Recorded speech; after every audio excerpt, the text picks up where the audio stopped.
राधे राधे दोस्तों, आज हम आपको सुनाएंगे ज्ञान मूर्ख मनुष्य को भी बुद्धिमान बना देता है। मेहनत से भाग्य को बदला जा सकता है। एक वैद और उसके 3 बेटों की कहानी। अगर आप हमारे चैनल पर नए हैं तो प्लीज हमारे चैनल को सब्सक्राइब करें, वीडियो को लाइक करें और शेयर करें। एक गांव में वैद सुमेर दत्त रहते थे। वैद जी बहुत ही सज्जन व्यक्ति थे। गांव वाले वैद जी को बहुत मान देते थे। वैद जी भी बड़े मन से सबकी सेवा किया करते थे। गांव वालों ने वैद जी का स्वर्गवास होने पर वैद जी का मान बढ़ाने के लिए गांव का नाम ही उनके नाम पर रख दिया था, सुमेरपुर। वैद जी के 3 पुत्र थे, कृष्ण गोपाल, श्याम गोपाल और मदन गोपाल। दोनों बड़े लड़के कृष्ण गोपाल और श्याम गोपाल तो अपने पिताजी की तरह ही योग्य थे, परंतु वैद जी का तीसरा पुत्र महामूर्ख था।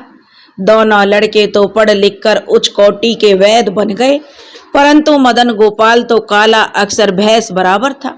वह तो सबसे यही कहता था, जब ब्राह्मण का पुत्र ब्राह्मण और वैश्य का पुत्र वैश्य होता है तो मैं भी तो जो वैद का पुत्र हूं तो वैद ही हुआ ना। सब उसकी मूर्खता भरी बातें सुनकर हंस देते थे। दोनों बड़े लड़के अपने भाई को सुधारने के बहुत उपाय करते थे, परंतु मदन गोपाल तो मदन गोपाल ही था। उस पर किसी बात का प्रभाव नहीं पड़ता था। वह तो निपट गंवार ही रहा।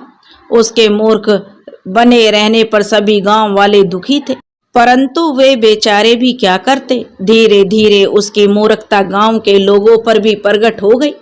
अब गांव के लोग उसे चिढ़ाते हुए कहा करते थे, मदन गोपाल ठनठन पाल। यह सुनकर वह बच्चों को मारने दौड़ता, किंतु भला बच्चों को कौन रोक पाया है जो मदन गोपाल रोक लेता। ऐसे करने पर जितना अधिक बच्चे चिढ़ाते वह उन्हें उतना ही अधिक परेशान करते।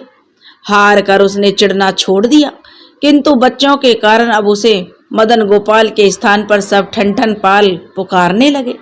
जब दोनों बड़े भाइयों का विवाह हो गया तो घर का खर्चा काफी बढ़ गया। उन्होंने ठनठन पाल को अपने पास बैठाकर बड़े प्यार से कहा, भैया मदन गोपाल, अब तुम अलग हो जाओ। साथ रहने पर तुम्हारा निकम्मापन हमसे नहीं देखा जाता।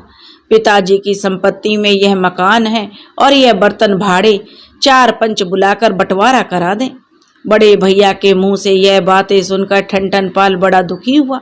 वह कुछ देर मन में सोचता रहा, फिर बोला, जब आप लोगों ने